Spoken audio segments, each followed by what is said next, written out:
السلام علیکم ورحمۃ اللہ وبرکاتہ۔ الحمدللہ، یہ ہمارا چھٹے پارے کا سیکنڈ لیکچر ہے، اور اس میں کچھ آیات تو ہم سورہ نساء کی سنیں گے، آیت نمبر 167 سے لے کے لاسٹ تک، اور اس کے بعد ہماری سورہ المائدہ شروع ہو جائے گی۔ جیسا کہ آپ نے دیکھا ہے کہ سورہ نساء میں خواتین کے متعلق بہت سے مسائل تھے، اور اسی طرح سورہ نور میں ان دونوں صورتوں کے بارے میں کہا جاتا ہے کہ خواتین کو پڑھنا چاہیے اپنی رہنمائی کے لیے، اپنی حقوق کو جاننے کے لیے یا اپنی حدود کو جاننے کے لیے۔ اور اسی طرح المائدہ میں جو ذبح کرنے جانوروں کو ذبح کرنے کے متعلق جو احکامات ہوتے ہیں، یا شکار کرنے کے متعلق جو احکامات ہوتے ہیں، اس طرح کی بہت سی تفصیلات ملتی ہیں۔ تو سورہ المائدہ کے بارے میں کہا جاتا ہے کہ مردوں کو ضرور پڑھنی چاہیے۔ چلیں تو آج ہم اپنا لیکچر شروع کرتے ہیں، دیکھتے ہیں کہ اللہ تعالیٰ نے اس میں ہمارے لیے کیا کیا احکامات رکھے ہیں اور ہماری کیا کیا رہنمائی فرمائی ہے۔ شروع کرتے ہیں۔ نحمدہ ونصلی علی رسولہ الکریم، اما بعد، فاعوذ باللہ من الشیطان الرجیم، بسم اللہ الرحمن الرحیم، ربی شرح لی صدری ویسر لی امری واحلل عقدۃ من لسانی یفقهوا قولی واجعل لی وزیرا من اہلی، رب زدنی علما، رب زدنی علما، اللہم فقہنا فی الدین، اللہم فقہنا فی الدین، آمین ثم آمین۔ ان الذين كفروا وصدوا عن سبيل الله قد ضلوا ضلالا بعيدا، بے شک وہ لوگ جنہوں نے کفر کیا اور اللہ کے راستے سے روکا، یقیناً وہ گمراہی میں بہت دور نکل گئے۔ دور نکلنے کا مطلب یہ کہ ان کا واپس پلٹنا بھی بڑا مشکل ہے۔ بے شک وہ لوگ جنہوں نے کفر کیا اور ظلم کیا، اللہ انہیں ہرگز نہ بخشے گا۔ ظلم سے مراد شرک، اور نہ انہیں کسی راستے کی ہدایت دے گا سوائے جہنم کے راستے کے جس میں وہ ہمیشہ ہمیشہ رہنے والے ہیں، اور یہ بات اللہ پر بہت آسان ہے۔ یا ایھا الناس، اے لوگو، تمام انسانوں کو خطاب ہے، یقیناً یہ رسول تمہارے پاس تمہارے رب کی طرف سے حق لے کر آیا ہے، یعنی محمد صلی اللہ علیہ وسلم حق لے کر آئے ہیں، بس ایمان لے آؤ، تمہارے ہی لیے بہتر ہے، اور اگر تم کفر کرو گے تو بے شک اللہ ہی کے لیے ہے جو کچھ آسمانوں اور زمین میں ہے، اور اللہ بہت علم والا، بہت حکمت والا ہے۔ تو اس سے یہ بھی پتہ چلتا ہے کہ علم اور حکمت دو الگ الگ چیزیں بھی ہیں۔ یا اہل الکتاب لا تغلوا فی دینکم، اے اہل کتاب، تم اپنے دین میں غلو نہ کرو، حد سے نہ بڑھو، ایکسٹریم پر نہ جاؤ، اور اللہ پر حق کے سوا کچھ مت کہو، یعنی اللہ کے بارے میں جب بات کرو تو وہ بات حق پر مبنی ہونی چاہیے، سچ پر مبنی ہونی چاہیے۔ بعض لوگ اللہ سبحانہ و تعالیٰ سے ایسی باتیں منسوب کرتے رہتے ہیں جو اللہ تعالیٰ نے نہ فرمائی ہوتی ہیں نہ کی ہوتی ہیں۔ میں نے سوچا اللہ تعالیٰ بھی کہتا ہوگا، آپ کو کہاں سے سوچ آ گئی، کہاں سے وحی نازل ہو گئی؟ تو اس لیے اللہ تعالیٰ کے بارے میں کوئی بھی بات کرے تو سوچ سمجھ کے کریں۔ اسی طرح کسی چیز کو کہہ دینا یہ قرآن میں لکھا ہوا ہے، نعوذ باللہ، اگر وہ نہیں لکھا ہوا تو جھوٹ ہو جائے گا، تو اللہ تعالیٰ پر ناحق بات ہوگی، کیونکہ قرآن تو صرف وہ ہے جو اللہ کا کلام ہے۔ بلا شبہ مسیح عیسیٰ ابن مریم اللہ کے رسول اور اس کا کلمہ تھے، جن کو اس نے مریم کی طرف ڈالا، یعنی کلمہ کن کو القاء کیا مریم علیہ السلام کی طرف جبریل علیہ السلام کے ذریعے، اور اس کی طرف سے ایک روح، اس کی طرف سے اپنی طرف کیوں منسوب کیا؟ تشریف کے لیے، ان کی عزت کے لیے، ان کی قدردانی کے لیے۔ تو تم اللہ اور اس کے رسولوں پر ایمان لاؤ، اور نہ کہو تم کے تین ہیں، باز آ جاؤ، یہ تمہارے لیے بہتر ہے۔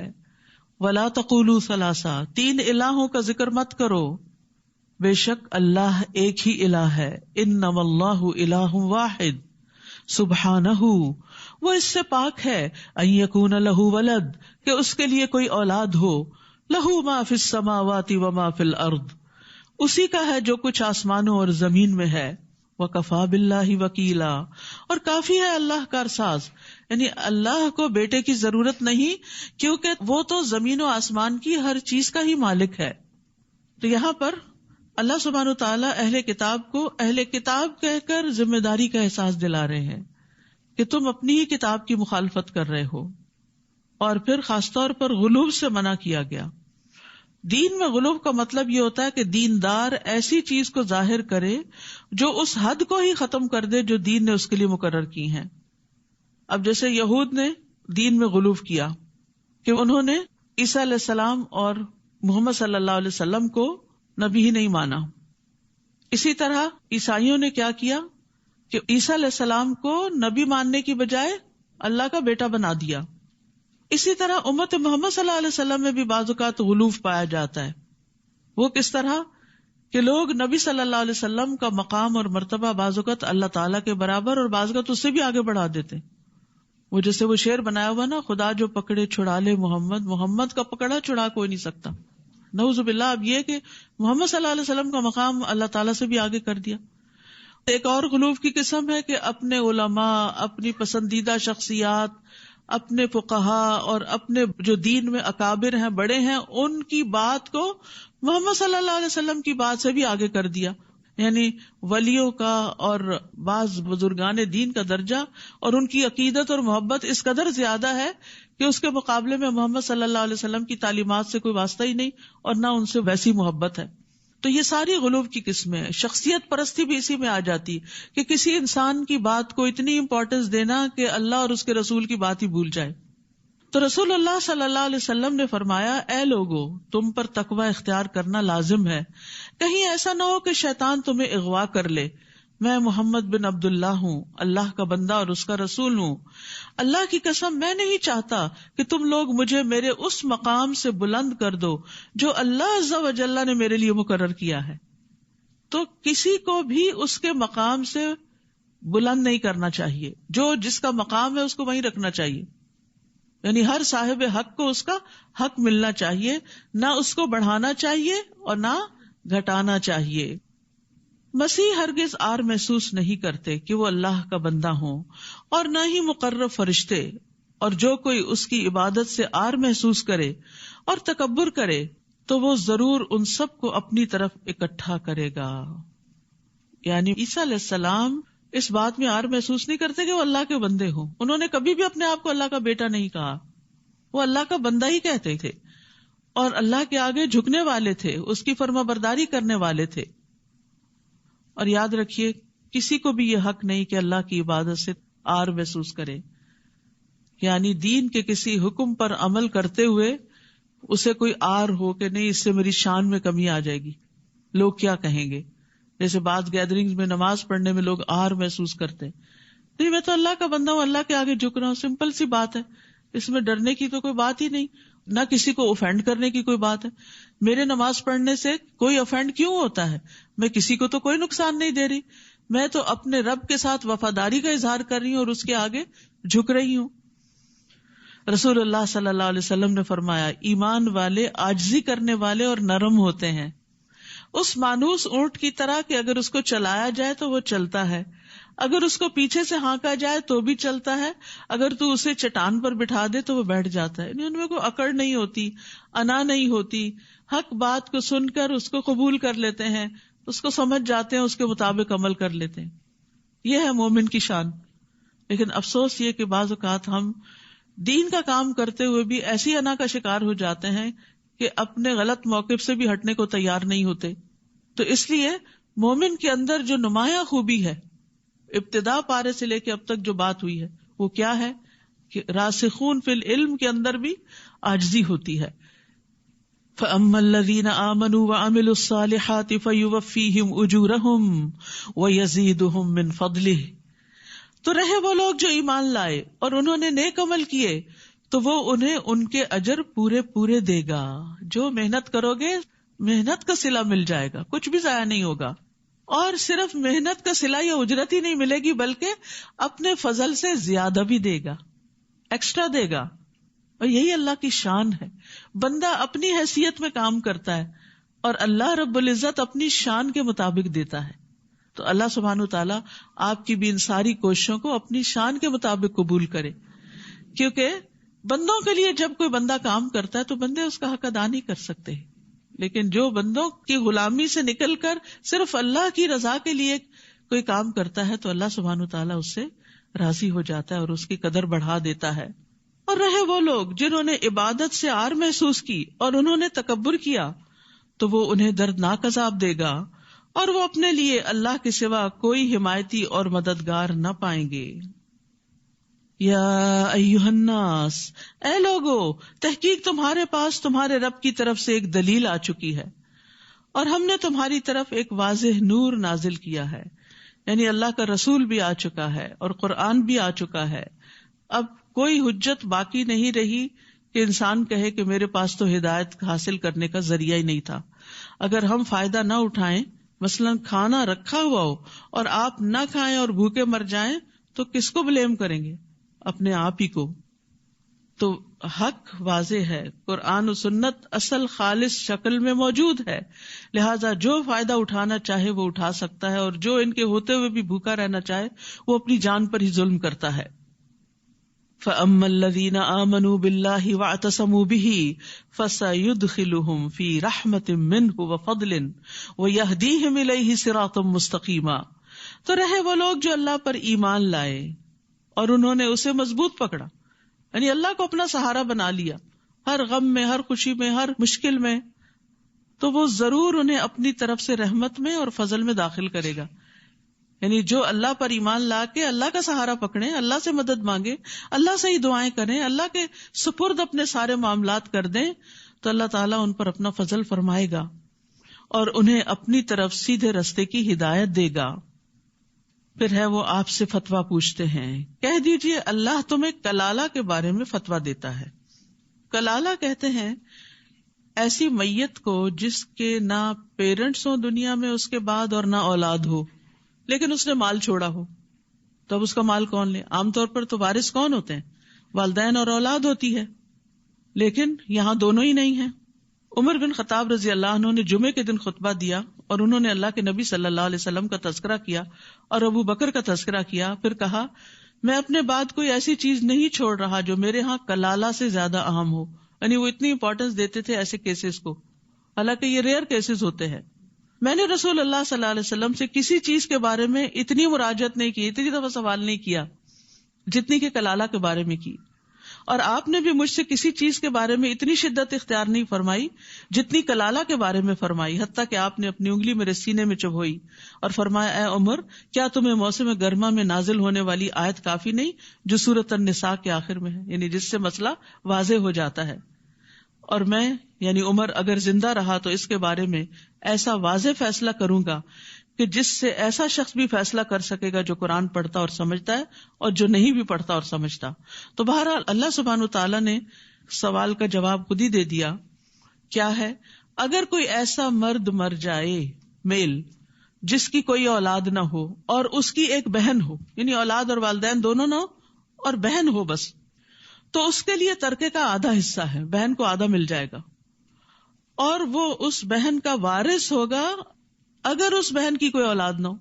یعنی اسی طرح بہن کی بھی اولاد نہیں اور وہ مر گئی، یہ بھائی ہے تو وہ کیا ہے؟ اس کے ترکے کا وارث ہو جائے گا. پھر اگر وہ دو بہنیں ہوں تو ان دونوں کے لیے اس بھائی کے ترکے میں سے 2/3 حصہ ہے، 2/3 ہے. اور اگر وہ کئی بھائی بہن مرد اور عورتیں ہوں تو مرد کے لیے 2 عورتوں کی مانند حصہ ہے. اللہ تمہارے لیے احکام واضح کرتا ہے تاکہ تم گمراہ نہ ہو جاؤ، اور اللہ ہر چیز کو خوب جاننے والا ہے. سورۃ المائدہ. سورۃ المائدہ مدنی سورت ہے، آخری دور میں نازل ہوئی. اس کا کوئی حکم بھی منسوخ نہیں ہے. اس میں ایمان والوں کو خطاب کر کے بات شروع کی گئی ہے. قرآن مجید میں 88 ٹائمز 88 دفعہ یا ایھا الذین آمنوا کہا گیا ہے، جس میں سے 16 دفعہ اس سورت میں آیا. یعنی یہ وہ سورت ہے جس میں سب سے زیادہ ایمان والوں کو پکارا گیا ہے. تو اب دیکھیے کہ پیچھے یا بنی اسرائیل کہا گیا، یا اہل الکتاب کہا گیا، یہود اور نصارہ کے احکامات واضح کیے گئے، اور اب اس صورت میں ایمان والوں کو احکامات دیے جا رہے ہیں جو محکم ہیں. فرمایا یا ایھا الذین آمنوا اوفوا بالعقود احلت لکم بہیمۃ الانعام الا ما یتلی علیکم. اے لوگوں جو ایمان لائے ہو، سب عہد و پیمان پورے کرو. اوپر ابھی سورۃ النساء میں پڑھ چکے ہیں آپ کے بنی اسرائیل پر اللہ نے لعنت فرمائی کیونکہ انہوں نے اللہ سے کیے ہوئے عہد توڑ دیے تھے. تو ایمان والوں سے کیا کہا جا رہا ہے کہ تم عہد و پیمان پورے کرو. تمہارے لیے مویشی چوپائے حلال کیے گئے ہیں سوائے ان کے جو تم پر پڑھے جائیں گے. اور جب تم حالت احرام میں ہو تو شکار کو حلال نہ سمجھو، بے شک اللہ جو چاہتا ہے فیصلہ کرتا ہے. تو یہاں عقود کو پورا کرنے کی تلقین کی گئی ہے. انس بن مالک کہتے ہیں کہ رسول اللہ صلی اللہ علیہ وسلم نے ہمیں خطبہ دیا اور خطبے میں فرمایا، اس شخص میں ایمان نہیں جس میں امانت نہیں، اور اس کا دین نہیں جس میں عہد کی پابندی نہیں. یعنی اس کا کوئی دین ہی نہیں، وہ دیندار نہیں کہلا سکتا. ہمارے ہاں دیندار کون ہے؟ نماز روزہ کرے، لمبی داڑھی رکھ لے یا حجاب پہن لے تو وہ دیندار کہلانے لگتا ہے. یہ ایک حصہ ہے دینداری کا. اور اصل دین کیا ہے کہ انسان جب انسانوں کے ساتھ معاملہ کرے تو بالکل کھرا کرے، اپنے کانٹریکٹس کو، اپنے معاہدوں کو، اپنے عہدوں کو، وعدوں کو نبھائے، کمٹمنٹس کو نبھائے. نبی صلی اللہ علیہ وسلم نے فرمایا، جو قوم عہد شکنی کرتی ہے اس میں قتل و غارت پھیل جاتا ہے. ایک اور روایت میں آتا ہے، جو قوم عہد شکنی کرتی ہے اس پر اس کے دشمن کو مسلط کر دیا جاتا ہے. تو معاہدہ دو افراد کے درمیان ہو یا دو اقوام کے درمیان ہو، دو مسلمانوں کے درمیان ہو یا مسلم نان مسلم کے درمیان ہو، معاہدہ معاہدہ ہے، اس کو پورا کرنا لازم ہے. اے لوگو جو ایمان لائے ہو، اللہ کی نشانیوں کی بے حرمتی مت کرو، اور نہ ہی حرمت والے مہینے کی، اور نہ قربانی کے جانور کی، اور نہ پٹے والے جانوروں کی، یعنی جن کے گلے میں ہدی کے جانور ہونے کی وجہ سے نشانی کے طور پر پٹے ڈال دیے جاتے تھے کہ یہ اللہ کے راہ میں قربان ہونے جا رہے ہیں، اور نہ بیت الحرام کا ارادہ کرنے والوں کی، یعنی حج عمرے کے لیے جانے والوں کی، جو اپنے رب کی طرف سے فضل اور رضامندی چاہتے ہیں. اور جب تم احرام کھول دو تو شکار کر سکتے ہو اگر تم چاہو، یعنی لازمی حکم نہیں ہے، شکار کی اجازت دی گئی ہے. اور کسی قوم کی دشمنی تمہیں ان سے زیادتی کرنے پہ آمادہ نہ کرے. زبردست اصول ہے دین کا، کتنی خوبصورت تعلیم ہے اسلام کی. مسلمانوں کے ساتھ مکہ والوں نے بہت زیادتی کی تھی. اب مکہ فتح ہو چکا ہے اور راستے کھل چکے ہیں، مسلمان طاقتور ہو چکے ہیں. اب یہ چاہیں تو اپنے دشمنوں کے خلاف خوب انتقام لے سکتے ہیں. لیکن یہاں بھی کیا کہا گیا کہ کیا نہ کرو، زیادتی نہ کرنا. دشمن کے ساتھ بھی زیادتی نہیں کہ انہوں نے تمہیں مسجد حرام سے روکا تھا. وَتَعَاوَنُوا عَلَى الْبِرِّ وَالتَّقْوَى وَلَا تَعَاوَنُوا عَلَى الْإِثْمِ وَالْعُدْوَانِ وَاتَّقُوا اللَّهَ إِنَّ اللَّهَ شَدِيدُ الْعِقَابِ. اور نیکی اور تقوی پر باہم تعاون کرو. بر جو ہے ہر طرح کی نیکی کو شامل ہے، جس میں ایمان، عقائد، عبادات، اخلاقیات، معاملات سب کچھ شامل ہے. تو نیکی کے کاموں میں ایک دوسرے کی مدد کرو، اور گناہ اور زیادتی پر ایک دوسرے کی مدد نہ کرو، اور تقوی پر بھی تعاون کرو. تو تقوی جو ہے وہ گناہوں سے بچنے کا نام ہے جب بر کے مقابلے میں ہے. بر نیکی کمانا اور تقوی گناہوں سے بچنا. دین دو طرح سے مکمل ہوتا ہے، یعنی ایک طرف انسان اچھے کام کرے اور دوسری طرف غلط کام چھوڑ دے. تو ان دونوں کے لیے ایک دوسرے کی مدد کرو، لیکن زیادتی، ظلم کے معاملے میں ایک دوسرے کی مدد نہ کرو، اور اللہ سے ڈرو، بے شک اللہ سخت سزا والا ہے. تو یہ ایک عام وصیت ہے جو اہل ایمان کو کی جا رہی ہے. نیکی کے کام میں تعاون کی دعوت دی جا رہی ہے. اس کی وجہ یہ ہے کہ بعض اوقات کچھ نیکی کے کام ایسے ہوتے ہیں جو آپ اکیلے ہی کر لیتے ہیں، لیکن کچھ نیکی کے کام ایسے ہیں کہ جن کو دوسروں کی مدد کے بغیر نہیں کیا جا سکتا. مثلاً چھوٹے پیمانے پر آپ کسی غریب مسکین کی اپنے ذاتی مال میں سے مدد کر رہے ہیں، کسی کے بچے کی فیس دے رہے ہیں، کسی کے گھر کا کرایہ دے رہے ہیں، کسی کا کچھ کر رہے ہیں، یعنی آپ کی جیب اجازت دیتی ہے کہ آپ خود ہی کر لیں. لیکن بعض کام، بعض پروجیکٹس ایسے ہوتے ہیں کہ جس میں ایک بندہ سب کچھ نہیں کر سکتا، اس میں دوسروں کو بھی ساتھ شریک کرنا ہوتا ہے. تو پھر دوسروں کو اعتماد کرنا چاہیے کہ جو شخص ہمیں خیر کی طرف بلا رہا ہے اس کا کوئی اپنا ذاتی مطلب نہیں، کیونکہ ہم بعض اوقات خود کر کے خوش رہتے ہیں لیکن مل کے کام نہیں کرتے. یاد رکھیے، ایک اکیلا دو 11. جو کام اجتماعی طور پہ کیے جاتے ہیں، مل کے کیے جاتے ہیں، اکٹھے ہو کے کیے جاتے ہیں، ان کی خیر و برکت بہت زیادہ ہوتی، وہاں سے نہریں اور دریا جاری ہو جاتے ہیں. اور بے شمار اللہ کی مخلوق اس سے فائدہ اٹھاتی. تو یہاں اسی لیے نیکی کے کاموں اور تقوی کے کاموں میں ایک دوسرے سے تعاون کرنے کی بات کی گئی. نیکی کی مختلف اقسام ہوتی ہیں. ابو موسیٰ سے روایت ہے، کہتے ہیں کہ نبی صلی اللہ علیہ وسلم نے فرمایا ہر مسلمان پر صدقہ واجب ہے. لوگوں نے عرض کیا اگر کوئی نہ کر سکا تو؟ آپ نے فرمایا اپنے ہاتھ سے کام کرے، اس سے اپنی ذات کو نفع پہنچائے اور صدقہ کرے. یعنی اگر نہیں کچھ دینے کے لیے تو کام کرو، کچھ کماؤ اور پھر صدقہ کرو. یہ کہنا کافی نہیں کہ ہمارے پاس تو کچھ آئی نہیں، کچھ نہ کچھ ارن کرو. لوگوں نے پوچھا اگر اس کی استطاعت نہ رکھتا ہو، کوئی بوڑھا ہے، بیمار ہے، کمزور ہے، یا کہا کہ ایسا نہ کر سکا تو؟ آپ نے فرمایا کسی حاجت مند پریشان حال کی مدد کرے، یعنی کسی کا دل بہلائے. لوگوں نے عرض کیا اگر یہ بھی نہ کر سکے، مثلا بول ہی نہیں سکتا یا اس میں سوچ سمجھ ہی نہیں اتنی، آپ نے فرمایا خیر کا حکم دیا کرے، یا فرمایا اچھی باتوں کا حکم دیا کرے. لوگوں نے عرض کیا اگر یہ بھی نہ ہو سکے تو آپ نے فرمایا بری باتوں سے رکا کرے. یہ بھی صدقہ ہے. تقوی بری باتوں سے رکنا بھی ہے. ٹھیک ہے. اور یاد رکھیے کہ جب انسان نیکی کی طرف دوسروں کی رہنمائی کرتا ہے، ان کو کسی پروجیکٹ میں شریک کرتا ہے، تو جتنے لوگ شریک ہوتے ہیں ان سب کا اجر بھی اس کو مل جاتا ہے. نبی صلی اللہ علیہ وسلم نے فرمایا جس نے بھلائی کا رستہ دکھایا تو اسے اتنا ہی اجر ملتا ہے جتنا کہ اس کے کرنے والے کو ملتا ہے. اور دو چیزوں سے روکا بھی گیا، وَلَا تَعَاوَنُوا عَلَى الْإِثْمِ وَالْعُدْوَانِ، گناہ اور زیادتی اور دشمنی اور عدوان میں کسی کی مدد نہ کی جائے بلکہ ان کو ظلم سے روکا جائے. نبی صلی اللہ علیہ وسلم نے فرمایا جو شخص کسی ناحق مقدمے میں کسی کی مدد کرے، یعنی کوئی وکیل ایسا کیس لے لے کہ ظالم کی مدد کر رہا ہے، وہ تب تک اللہ کی ناراضگی میں رہتا ہے جب تک اسے چھوڑ نہ دے. تو اس پیشے کو بہت سوچ سمجھ کے اختیار کرنا چاہیے کہ صرف جینوئن کیس ہی لے انسان، غلط لوگوں کی مدد نہ کرے، قاتل کی مدد نہ کرے، چور کی مدد نہ کرے، ظالم کی مدد نہ کرے.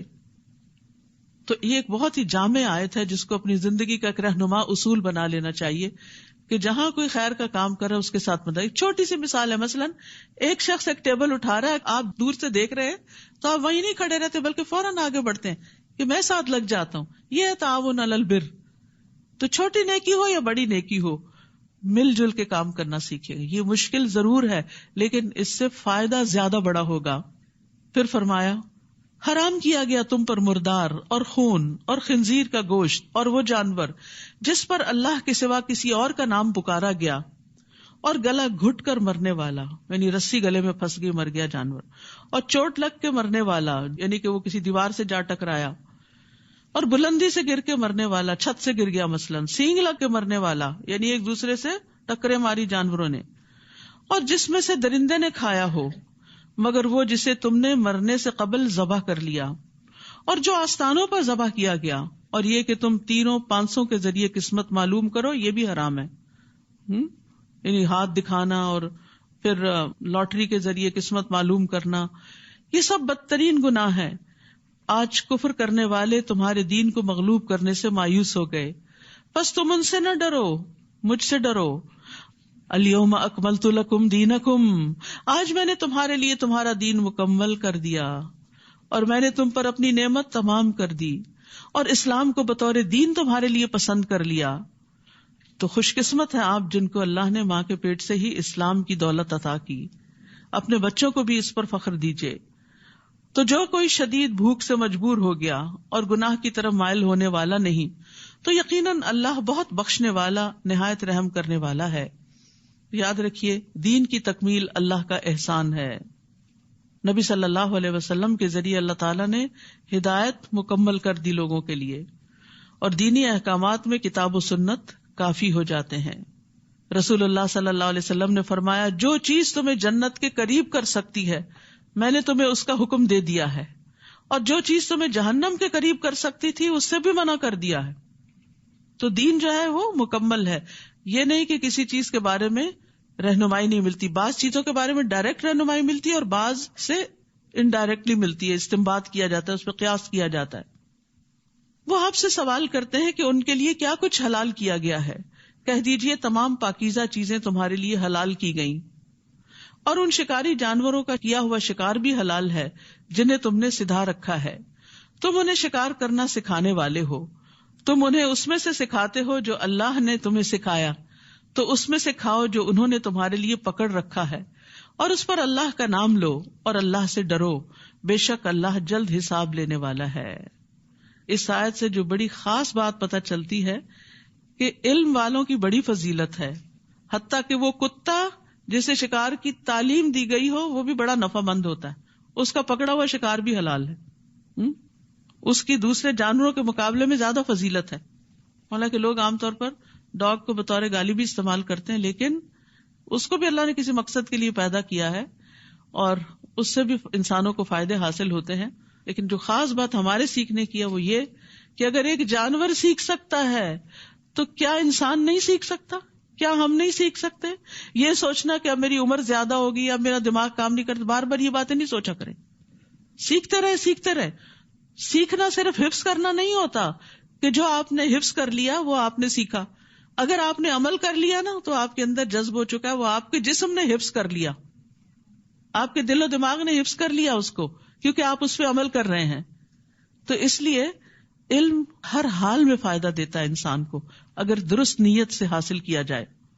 الیوم احل لکم الطیبات، آج کے دن تمہارے لیے تمام پاکیزہ چیزیں حلال کر دی گئی، اور جو لوگ کتاب دیے گئے ان کا کھانا بھی تمہارے لیے حلال ہے، یعنی یہود و نصارہ کا، اور تمہارا کھانا ان کے لیے حلال ہے، اور پاک دامن مومن عورتیں اور پاک دامن عورتیں ان کی جو تم سے پہلے کتاب دیے گئے تھے وہ بھی حلال ہیں، یعنی ان سے نکاح کیا جا سکتا ہے جب تم انہیں ان کے مہر دے دو۔ سبحان اللہ، مہر کی کتنی تاکید ہے، آزاد عورتوں کو مہر دے دو، غلام عورتوں کو مہر دے دو، اہل کتاب کی عورتوں سے نکاح کرو تو مہر دے دو، کسی بھی عورت سے نکاح کرو گے تو مہر دینا لازم ہے، بشرطے کہ نکاح میں لانے والے ہو، یعنی قید نکاح میں لانے والے ہو، نہ کہ بدکاری کرنے والے اور نہ چھپے دوست بنانے والے، یعنی یہ نہیں کہ ان کی خواتین کو صرف گرل فرینڈز بنا کر ان کو انجوائے کیا جائے اور اس کے بعد ان کو چھوڑ دیا جائے جب ان سے کوئی فائدہ حاصل نہ ہو یا عمر رسیدہ ہو جائے۔ نہیں، کسی بھی عورت کے لیے یہ چیز بہت تکلیف دہ اور نقصان دہ ہے کہ کوئی مرد اس سے فائدہ اٹھائے لیکن اس کے لیے قوام نہ بنے، اس کو پروٹیکشن نہ دے، اس کو نان نفقہ نہ دے، اس کی ضروریات کا خیال نہ رکھے۔ تو ہمارے دین نے جہاں شادی کی اجازت دی، حکم دیا، اس کو عبادت قرار دیا، وہاں فریق ثانی کے حقوق کو ادا کرنے کی بھی بڑی تلقین ہے، چاہے کوئی مسلمان عورت ہو یا اہل کتاب میں سے کوئی ہو یا لونڈی غلام ہو۔ رسول اللہ صلی اللہ علیہ وسلم نے فرمایا، مہر یا جس وعدے کے ساتھ عورت کی شرمگاہ کو حلال کیا جاتا ہے تو یہ اسی عورت کا حق ہے، یعنی اس کا باپ بھائی کوئی اور نہیں لے سکتا اس مال کو اس سے۔ اور عقد نکاح کے بعد جس چیز کے ساتھ عورت کے باپ بھائی یا وارث کی تکریم کی جائے وہ اسی کا ہوگا، یعنی اگر کسی کو کوئی تحفہ دیا جائے گا تو وہ اسی کا ہوگا، اور انسان کی جس کے بدلے میں سب سے زیادہ تکریم کی جانی چاہیے وہ اس کی بیٹی یا بہن ہے، یعنی بیٹی یا بہن کو جو اس نے بیاہ کے دیا ہے تو اس بنا پر اس شخص کی بھی عزت کرنی چاہیے، سسرال کی عزت کرنی چاہیے۔ اور آج کیا ہے کہ جس کی بہن یا بیٹی لے لیتے ہیں اسی کو ذلیل کر کے رکھ دیتے ہیں۔ ہمارے ہاں معلوم نہیں کہاں سے یہ رسمیں آ گئیں کہ سسرال کو ایک شجر ممنوعہ سمجھ لیا گیا اور دشمن ہی سمجھ لیا گیا، چاہے لڑکی کے لیے ہو یا لڑکے کے لیے ہو، دونوں طرف سے کوتاہیاں ہیں۔ حالانکہ داماد بھی بڑے پیار کا رشتہ ہے، بہو بھی بڑے پیار کا رشتہ ہے، تو ان رشتوں کی بنا پر ہمارا دین ہمیں کیا کہتا ہے کہ ایک دوسرے کی عزت کرو، ایک دوسرے کی تکریم کرو۔ اس نے اپنا جگر گوشہ تمہیں دے دیا، اسے پیدا کیا تکلیف اٹھا کر، پالا تکلیف اٹھا کر، پڑھایا لکھایا، سنوارا، تربیت کی، اور پھر تمہارے حوالے کر دیا تاکہ تم اس کی قدر کرو اور وہ تمہارے لیے صالح اولاد پیدا کرے، نہ کہ ایک دوسرے کو ستانے والے بن جاؤ، چھوٹی چھوٹی باتوں پر ایک دوسرے کی عزت اتارنے والے۔ یہ کسی مومن کی شان نہیں ہوتی، مومن تو درگزر کرنے والا ہوتا ہے۔ خادم کے بارے میں پوچھا گیا کہ کتنی دفعہ اس کی غلطی معاف کریں، فرمایا 70 دفعہ۔ تو اگر خادم کی 70 دفعہ معاف کرنے کا حکم ہے تو بیٹی یا بہو یا شوہر اور بیوی ایک دوسرے کی کتنی دفعہ معاف کریں؟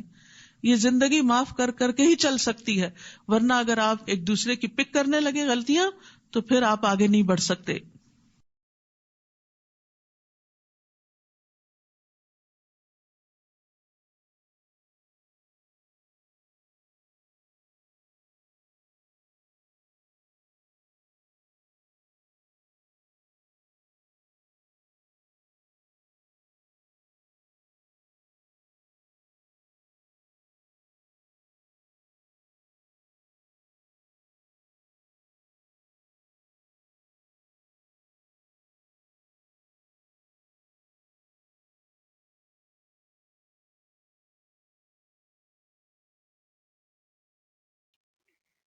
السلام علیکم ورحمۃ اللہ وبرکاتہ۔ الحمدللہ ہمارا یہ چھٹے پارے کا سیکنڈ لیکچر کمپلیٹ ہو چکا ہے، اور اللہ تعالیٰ سے دعا ہے کہ یہ قرآن پاک ہماری قبر کا بہترین ساتھی بنے اور حشر کے میدان کا بہترین سفارشی بنے۔ سبحانک اللہم و بحمدک، اشہد ان لا الہ الا انت، استغفرک و اتوب الیک۔ السلام علیکم ورحمۃ اللہ وبرکاتہ۔